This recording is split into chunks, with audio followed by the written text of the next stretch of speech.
Cool? Sound good? All right. So I have some slides, mainly not because I want to bore you with PowerPoints. I know you all have PowerPoints every day. It's just because I have lots of pictures that help back up some of the things I'm going to say. So just so you get a chance to know who I am a little bit, this is my family. It's my son, Jaron, my daughter, Maitea. That's my wife, the short one in the middle.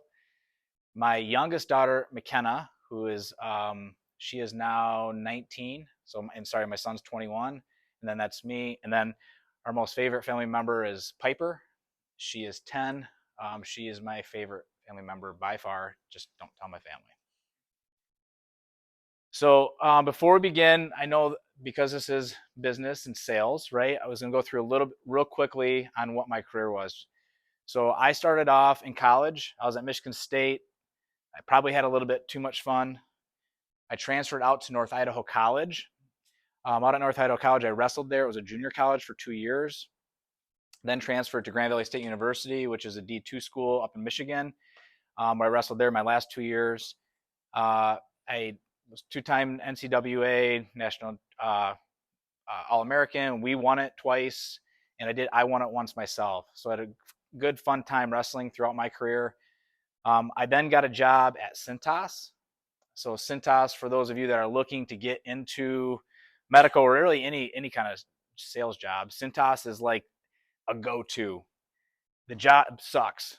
So full disclosure, it's really hard. You're calling, you're dialing, you're cold calling. They're asking you to bring business cards back. But I learned so much at Cintas. I spent 2 years there, worked super hard, qualified for a President's Club before going to real estate. So I thought I was going to be a real estate mogul. I was going to be the next Donald Trump. I started buying rental properties actually when I was in college, began doing mortgages, was making decent money. Cintas was hard, so I quit and went and did real estate. Unfortunately, the market took a huge turn, and I had to go get a big boy job. And so I went back to business and went to ADP. ADP, again, is another really good company for those of you that are looking for good business-to-business sales jobs out of college.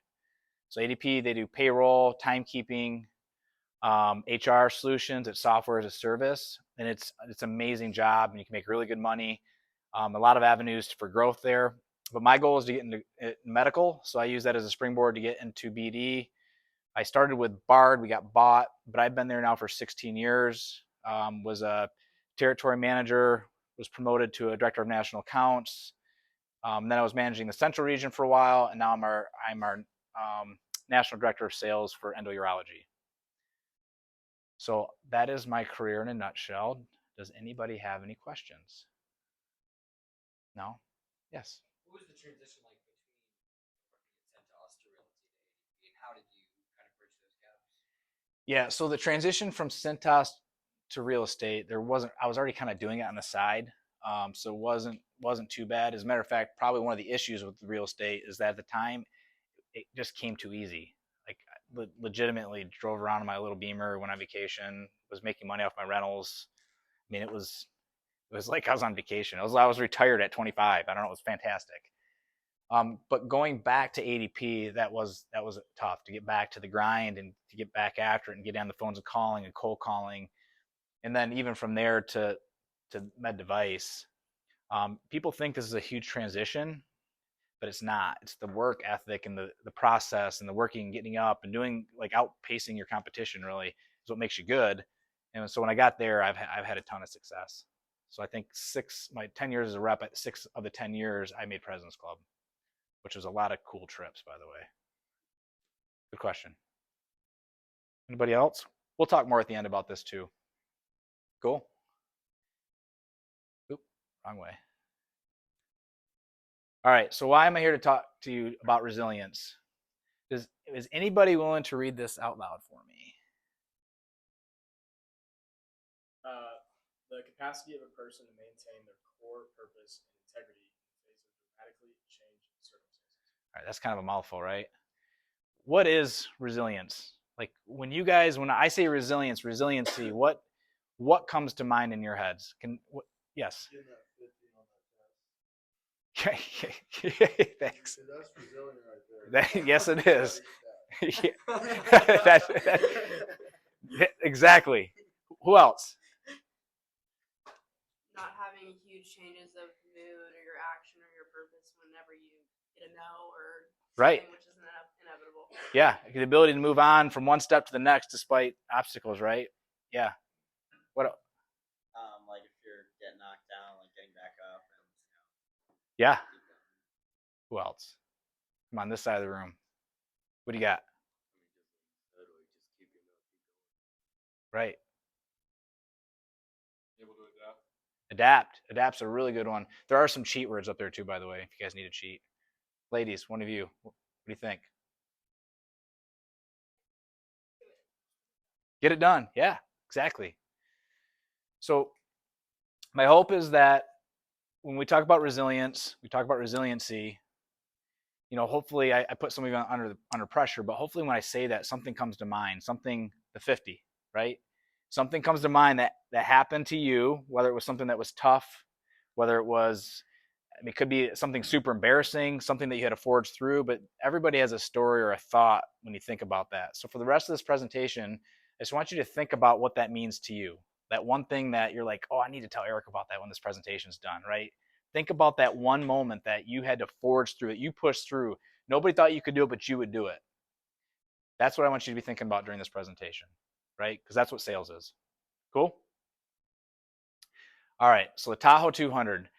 This is my resilience. This is what I want to talk to you about, right? So this was a 200-mile race that I ran recently. And I know before I begin what most people will say, good for you, but I don't run. Well, guess what? I don't run either, right? I was not a runner, right? I signed up for this because it was just something that seemed like it was super hard and I thought I should train and decided to do it. So what I ask for the rest of this presentation is super simple. We're going to practice resilience of the mind. When I talk through this Tahoe 200 race, I want you to pretend that you ever see those little blinders that the horses wear, right? To kind of keep their attention forward. You are all going to have blinders on. And anytime a thought pops in your head that says, that is dumb, why would you do that? Why would you run 200 miles? I could never run 200 miles. Anything negative with thought to this race, I want it to hit that blinder. Do not let it in. I'm not asking you to say, hey, I can do this race, or I know I can do this race, or I'm willing to do this race. I'm not asking you to do that. I'm simply just asking you to not discount the fact that you could if you wanted to, right? Just nothing negative. Are you guys okay with that? You good with that? Okay, good. All right, so what is the Tahoe 200? This is an elevation map of Tahoe 200. So has anybody been to Lake Tahoe? Ooh, lots of you. Pretty cool. Did you do some hiking? Skiing? Honestly, not that much. Mainly water sports. Okay. Who else? I've been like snowboarding. Yeah, right. So it's the Sierra Nevada mountains. Lake Tahoe is the largest alpine lake in the country. It sits at 6,200 feet above sea level. So you think about that. If you were to just go outside right now and like look up into the sky, about 1.2 miles in the sky is where that lake sits. So you'd be just like seeing little pontoon boats up there just running around. It's odd. Like you go out there, it's crazy. And it's like a giant fishbowl, right? So 6,200 feet up in the air at altitude. The race was between that 6,200 and about 10,000 feet. And you can see it was either up or I was coming down. It was just this zigzag. So it was about 40,000 feet of vertical gain, which is, I mean, does anyone know how high Mount Everest is? Ooh, close, 29,000 feet. Yeah, so it's high. It's like going up Mount Everest plus another 10,000 feet. Or how high do jets fly? 38. Yeah, 30,000, right? Exactly. So it's a very tough race, needless to say.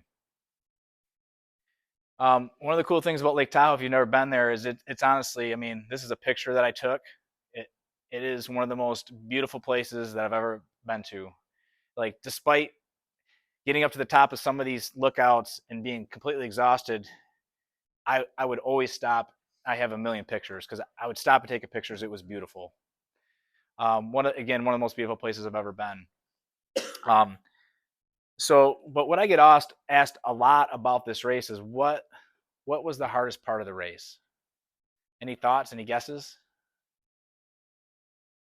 Oh, with like mile 55 when your feet are bleeding. And it's like, why am I doing this? I used to run 40 miles a week for 4 years. I get it. It's awful. You are almost spot on. Yes.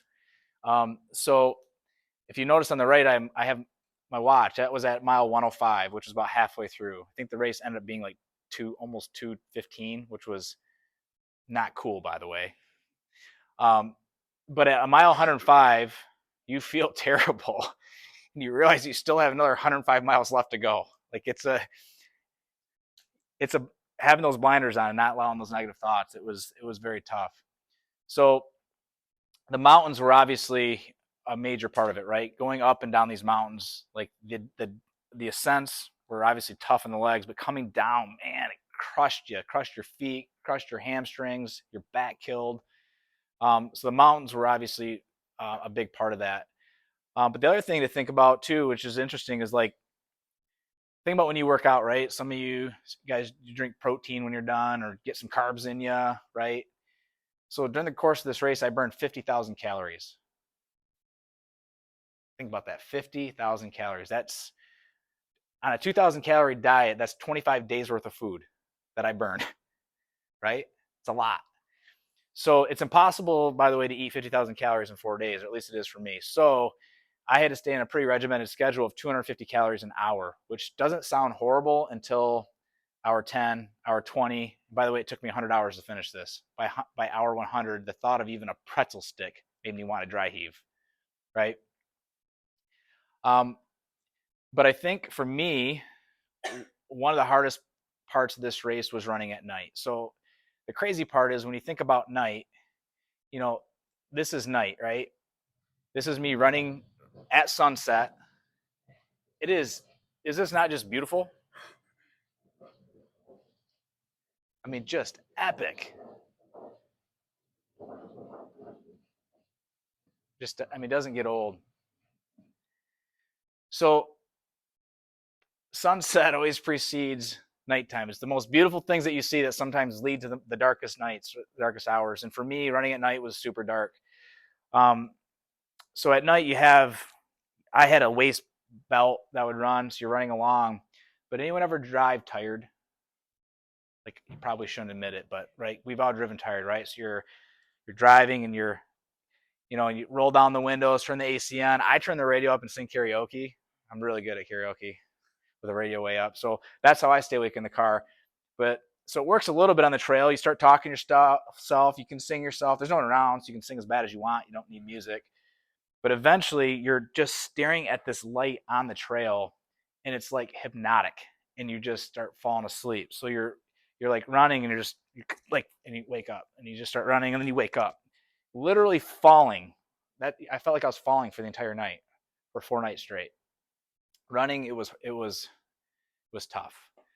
But one of the cool parts about it was when you have sleep deprivation, you hallucinate. It's a drug-free way to hallucinate, I guess. So this was one of the first ones that I saw. Anyone know what the painting on the bottom right is? Wow, you guys are smart. Way smarter than my business school. Yeah, Starry Night, right? Van Gogh. So picture this: you're running down the trail, and you're on the trail, and it's up and down, and all you see are these trees like coming at you, right? And there's just shadows. And I'm telling you, I was picturing cabins, and I so badly was hoping there was going to be a cabin so I could use a real bathroom and maybe sit in a rocker and fall asleep. There's never a cabin, by the way. It's just branches that look like cabins. And then all of a sudden, you come up to the crest of this, and I look up over the horizon. You can finally see the horizon where the lake is and the sky, and the moon shining through its full moon, and I see this. It literally looked like stripes. The picture does not do this justice.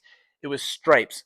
And so I stop and I just start walking, and I get to the top and I take a picture because I literally thought the sky was broke.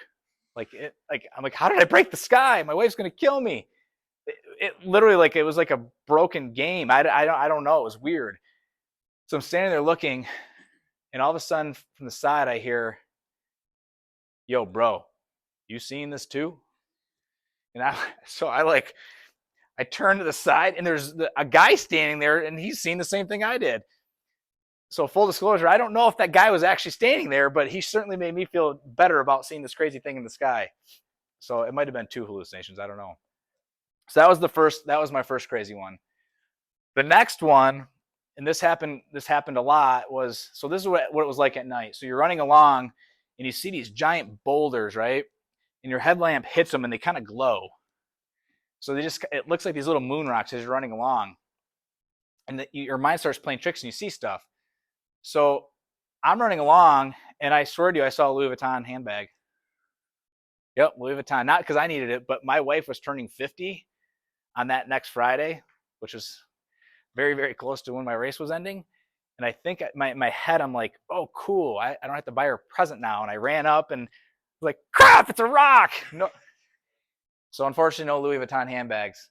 And then I'm running along, and I see a bag of microwave popcorn. This was a wild one. And the crazy thing was, you'd think that's just dumb that you see microwave popcorn up in the mountains. Like, that's just not a real thing, right? But my head was like, who carried a microwave up here? And how long was the extension cord? Like, I just couldn't get it through my head how someone got a microwave up there to make microwave popcorn. That's where your brain's at in an event like this. And then later on, I was seeing these guys, and I actually brought one of them. I left it in the lobby of the hotel. Can anybody tell me what these are? Very good. Squishmallows. These were kind of, were these after you guys or before you guys? I don't even know. Some of you didn't have them. I was seeing Squishmallows, and I think maybe it's because my daughter had them. I don't know. But like, I had these, the big ones, right? Off here on the sides. They were literally like cheering me on. They're like, let's go, you got this. And I'm like, thanks, guys. So I'm talking to the Squishmallows. I know they're probably not really there, but I didn't care. I was talking to them. And then they had these little guys. These little ones were like on the trail, you know, and I'd be running along and like jump over one. And when I jumped over them, I'd be like, haha, you didn't get me. And then sometimes they trip me and I'd be like, oh, and I'd swear at them, you know. And but these were the evil ones. But the big ones, man, they were cheering me on. And it was, so for an entire night, I was having conversations with Squishmallows. So the question is, with me here, this is me contemplating life, I think, wondering what am I doing here. But what was truly, like, when I think about this race, what was truly the hardest part about doing it? And when I look back, it was how do I not think negatively? How do I say I'm at mile 50 and my feet are bleeding? I need to stop. Right? And I felt like it was like a balancing act, right? So picture like I'm on a tight wire, right? And I'm walking along. So I put those blinders on I talked to you about, right? And anytime I heard a negative thought, the blinder would come up and it would hit right here. And for the entirety of the race, one thing I can tell you is I never once thought about quitting. When that thought popped in my head, I'd block it and I would repeat, I can do this, I can do this, I can do this, I get to do this. I mean, think about it. I actually signed up, so I get to do this, right? So for the entirety of the race, I probably repeated that 10,000 times. And I'm not exaggerating. It was constant, especially towards the second half of the race. Anytime something started coming negative, stop it. And I'd be, I can do this, I can do this, I can do this. And I would just keep pushing along. The issue is that when you're on the wire and you're trying to balance, if you get pushed off because you start thinking negative, for me, maybe you guys are better than I, but for me, if I got pushed off, I was not getting back on that wire. I was going to be done. So I knew I had to stay positive the entire time. I think that was the hardest part, was staying positive and not letting any negative thought reach my thoughts. So people have also asked me, what was the lowest spot in the race? So before I talk about the lowest spot, which you can tell is probably on the picture on the right, this is me speaking. Hey, just a quick note. Just left Tahoe City.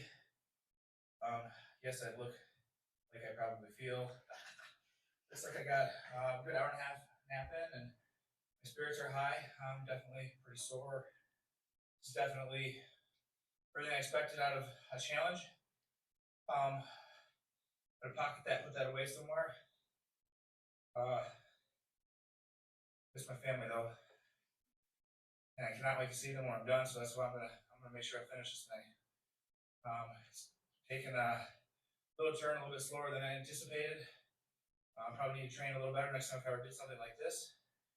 But we're gonna force through and we're gonna get this done. Got to be cognizant now of cutoff times, so we're about 2 hours in front of that. But I think Bryce and I are gonna go make up an hour here or two maybe, and then Eli and I are gonna do the same. And then hopefully that'll give me the opportunity to take a 3-hour nap before the last 40 miles in. We are at 130 some miles, 70 to go. Let's fucking go. Sorry for the language. So that was me going into the hardest segment of the race, which was from 130 to 150. And the funny part is, I don't know if you heard me say something about taking a nap for 3 hours. That was never going to be an option. I think my crew must have told me that, or in my head I thought I had that to get me to keep going.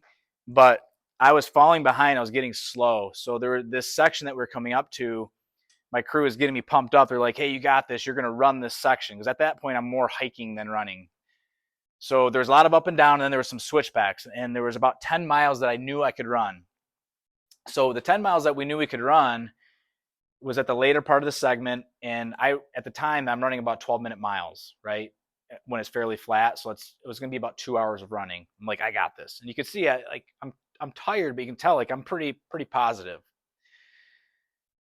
That when we hit that section, the Tylenol was wearing off, and my feet were beginning to hurt. Everything was beginning to hurt even worse than they did. I can tell you there's 52 bones in your feet because I looked it up.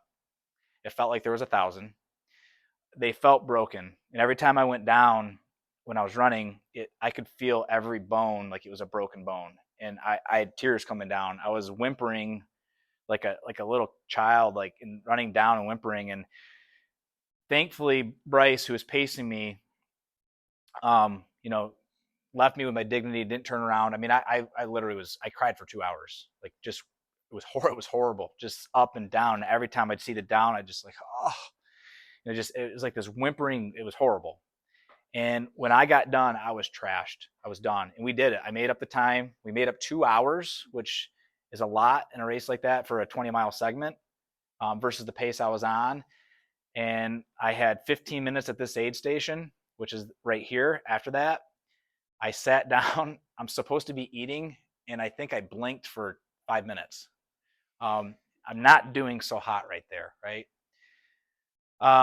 That was this picture right here is actually even hard for me to look at. It's the lowest I've ever been in a place where I wasn't allowed to think this sucks, right? So I just didn't think. Oops, wrong way. Sorry. And then out of nowhere, I didn't know what day it was. My wife showed up.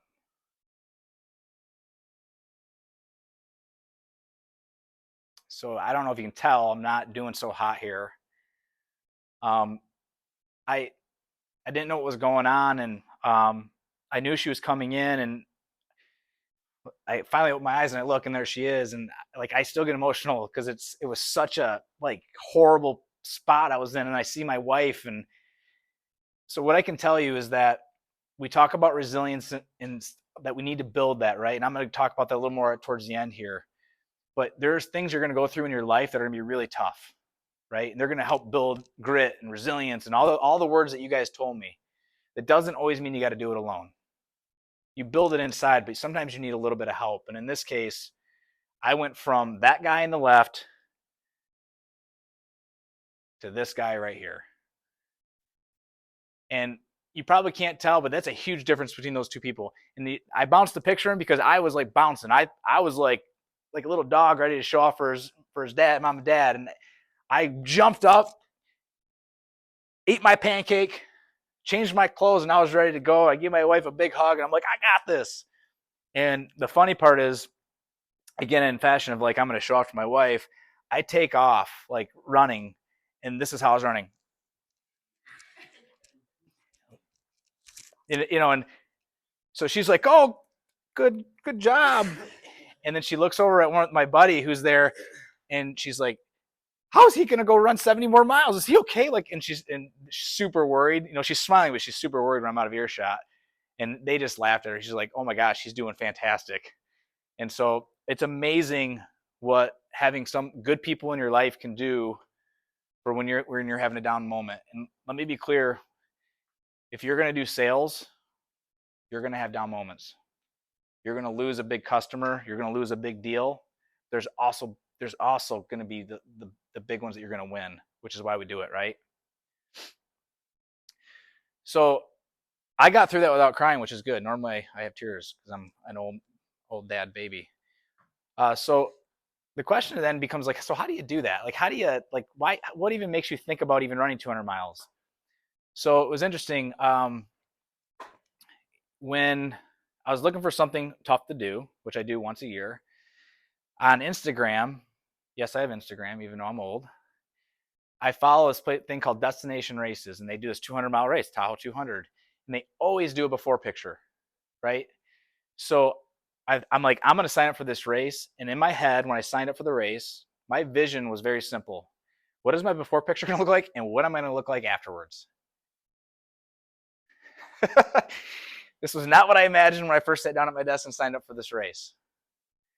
So that was me after the race. And it's amazing when you picture in your head, I'm going to finish this race and I'm going to sit in that stool and I'm going to get my picture and it's going to go on Instagram. Like, but that's what I had in my head, right? And you picture that I trained for a year, right? So you picture it. And when you finally sit down, I looked up and there's a theme here. I started crying again.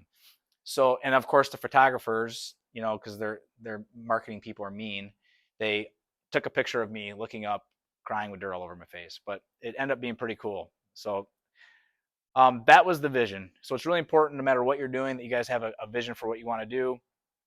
I would encourage you all to have a vision board. Who has a vision board here? Good. Anyone else? No? I have a giant, you do? All right. I like it.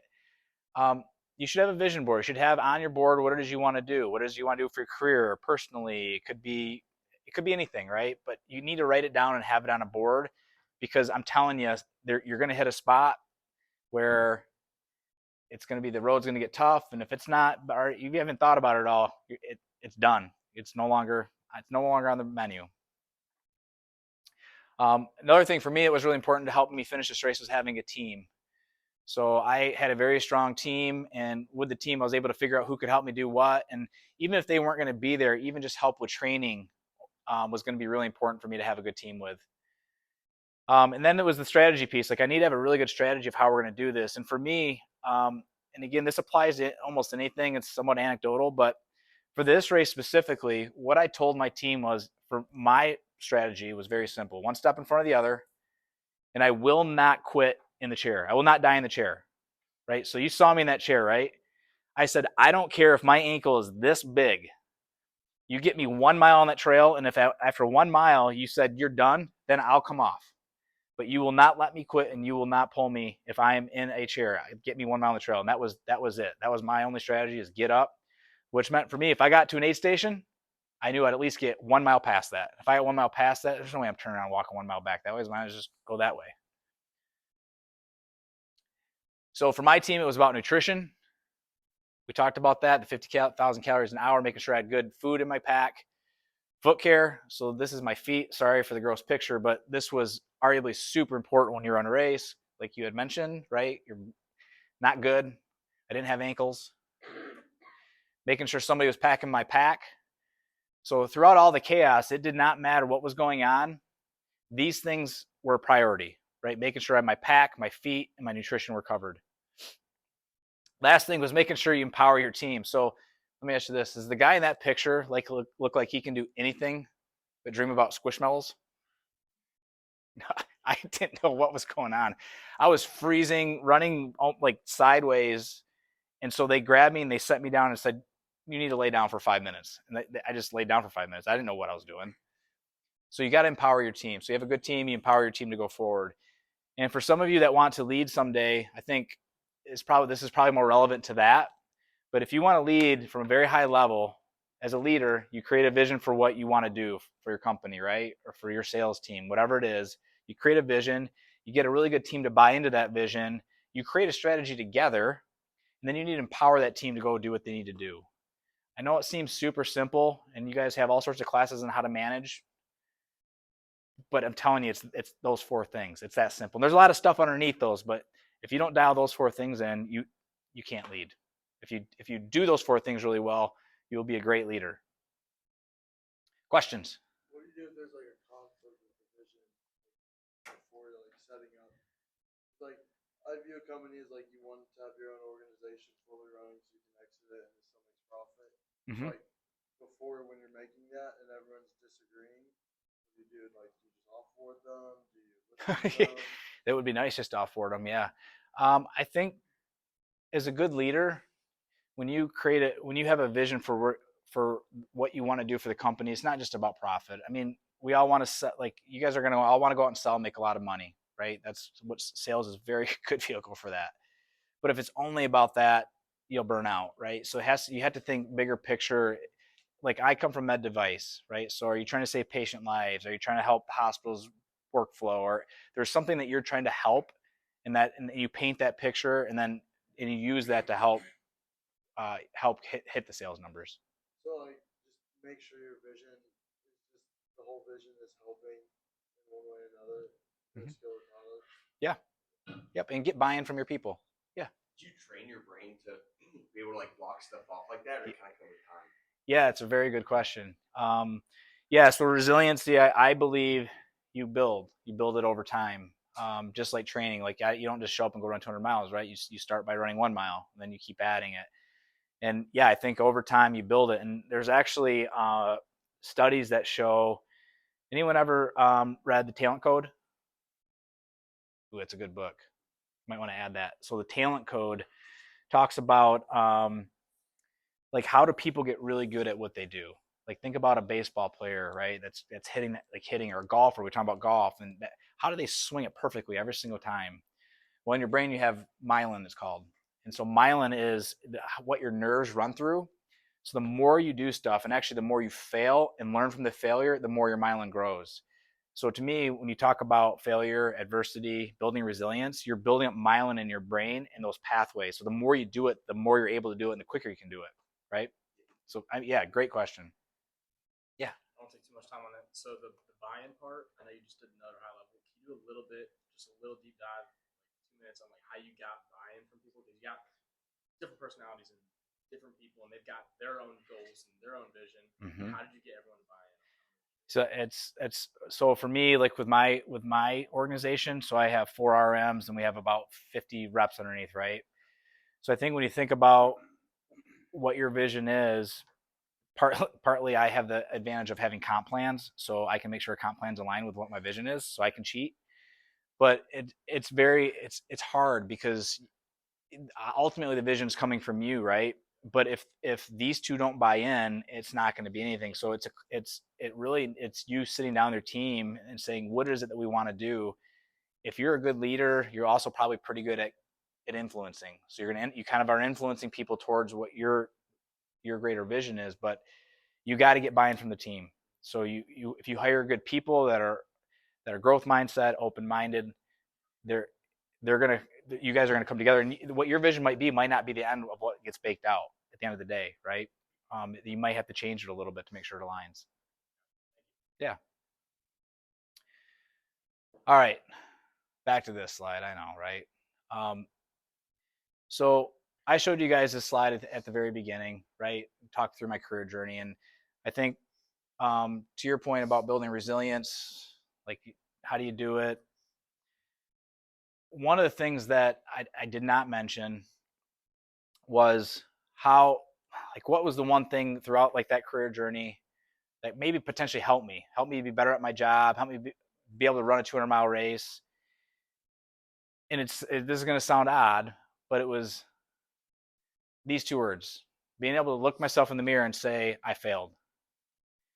So I'm not going to spend a ton of time on this. But remember when I told you I was doing real estate, driving my little Beamer? I was having a good old time in my 20s, right? Picking up the bar tab. So I went through that pretty quickly. It sounded cool. I had 13 rental units at the time, had millions of dollars actually out.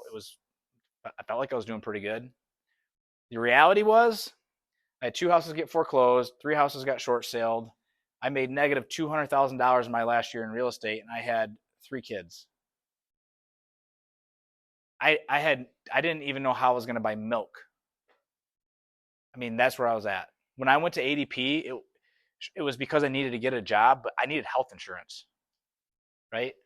My real resume, I paint a nice picture about that, right? But my real resume was failing at real estate. When I failed, I was at a spot where I didn't have a choice to quit.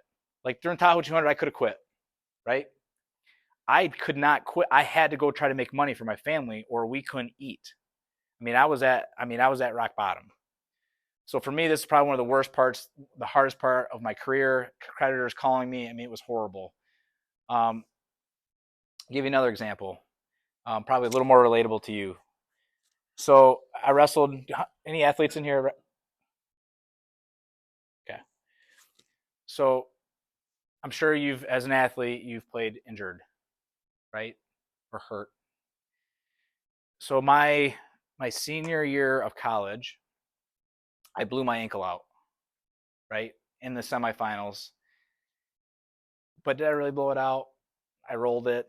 I lost a match. I wrestled a bad match in the semis, and now I couldn't win nationals, so I was pissed. So I forfeited out. I took 6th. I was still an All-American. What did it matter if I took 3rd or 6th or 7th? No, 6th, whatever it was, right?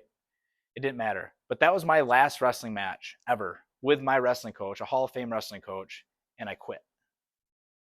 It did matter, right? I look back, I regret that. Regret it. I might have wrestled and lost. My ankle was swollen, but before Tahoe, I was training in the Grand Canyon. I blew my ankle out 4 weeks before that race. So I didn't for 4 weeks. I couldn't train before Tahoe 200. My ankle was this big, like completely black and blue. My first time walking on it was the day before the race, or jogging on it was the day before the race. So for 4 weeks I couldn't train. But I was not. It was learning from that. My being at Grand Valley at wrestling, that I learned that, man, that's not cool. It's not acceptable. I quit, right? So there's a lot of failings that I had throughout my career, and these little circles are just places that I look back that were just giant failures for me, where I ignored them. I coasted over them, pretend like they didn't happen, buried them, right? Instead of learning from them. The minute I was able to look myself in the mirror and say, dude, you screwed up. You failed. You didn't do a good job. And I learned from it. Oh my gosh, it was like the whole world opened up to me. It was crazy. So you're all young, new into your careers, but there's still moments, even when you're in high school, where something maybe embarrassing happened, you did something different, right? You got to learn from those things and accept those for what they are. And the sooner you do that, the quicker you can grow. And that is when you talk about building resilience, that is what's helped me the most, is learning from those things and recognizing that, man, I was, I'm 5'9" on a good day, right? Wrestled 135 pounds in high school. I was a little guy. I was a little chippy, right? I was always afraid to let people know that I screwed up or that I failed, right? I was always just afraid of that. But it's okay to fail. So to answer your question, yes, I feel like you can build resiliency. I think we all should be doing it, and we should make a concerted effort to do it. We should do it every single day. Even if it's just something as simple as taking a cold shower, right? That's the newest and latest and greatest, right? Everybody can take a cold shower, just nobody wants to do it because it sucks. But when you make yourself do things that you don't want to do, it builds resilience in your brain every single time. It actually occurs to me now, like when I need to go down, my wife tells me to go take care of something. I know I need to run it downstairs, and I just set it on the step. I know you've all done that, right? Now I make myself go down and do it, because now I'm making myself do something I didn't want to do, and I feel like I'm building something in my brain. That's how I get myself to do things now, right? So here's my challenge to all of you. I showed you my resume at the beginning of this.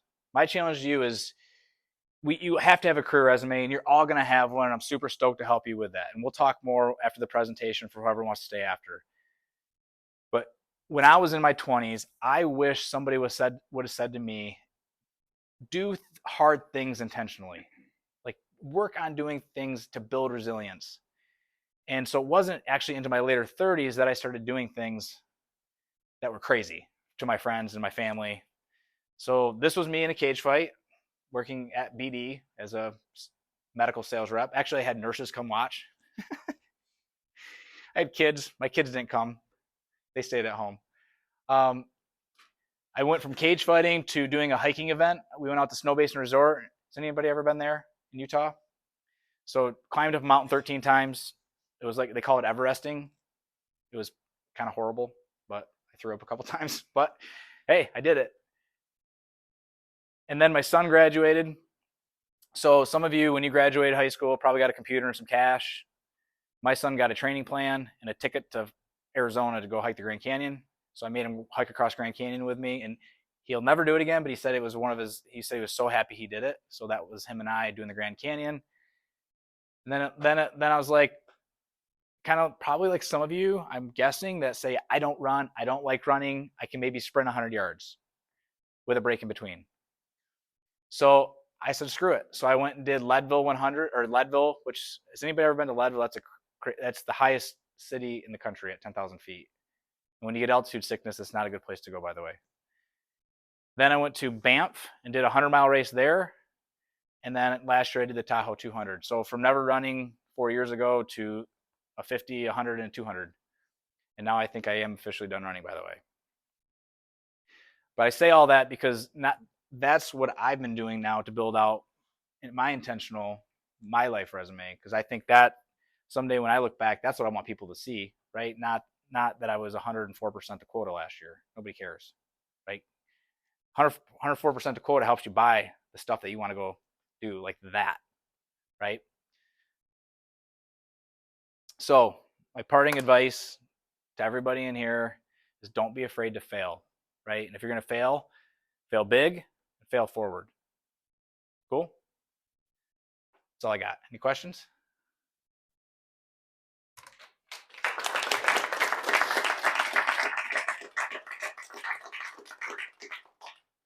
All right, there we go. We gotta have some questions. So, during the 200 miles and the 100 miles, how many like really like significant injuries you have besides like rolling your ankle, blowing out your ankle 4 times? Like, how many injuries do you have, and then how'd you kind of overcome that? I know you had some people behind you, so probably. So for the Grand Canyon thing, that one was no good. Nobody said anything because I think they thought there was no way he's going to be able to actually go do that. And I'd been training for 10 months leading up to it. But other than that, I twisted my ankle once during the race, retaped it, and I was fine. But I've been pretty fortunate. I haven't had a ton of injuries. I rolled my ankles a few times in college wrestling. I think I hyperextended my shoulder and my elbow a couple times. But for wrestling since I was 5, I've been pretty fortunate. Yeah. Over here.